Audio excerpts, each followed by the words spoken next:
ఈ శక్తిపీఠం విషయంలో చాలా మంది ఇదే మిస్టేక్ చేస్తారు. మీరు చేయకుండా ఉండాలంటే ఈ రీల్ సేవ్ చేసుకోండి.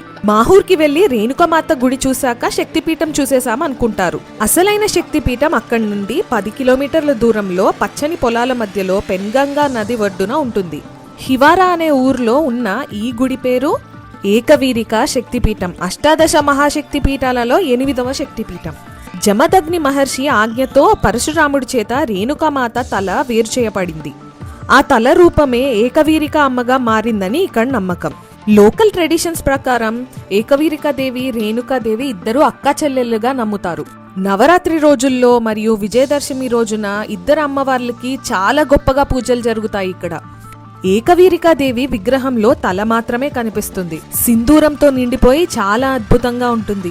మాకు ఎంత అదృష్టం దక్కిందంటే మేము వెళ్లిన సమయానికి అమ్మవారికి చీర కడుతూ అలంకరిస్తూ ఉన్నారు. గుడి మెట్లు దిగి నది ఒడ్డుకెళ్తే ఇలా శివలింగం కనిపిస్తుంది. అయ్యవారి దర్శనం కూడా అయింది. హైదరాబాద్ నుంచి జస్ట్ 300 కిలోమీటర్స్ లో ఈ మహాశక్తి పీఠం ఉంది. ఖచ్చితంగా మీకు కుదిరితే వెళ్ళండి. సతీదేవి అమ్మవారి కుడి భుజం ఇక్కడ పడింది అంటారు.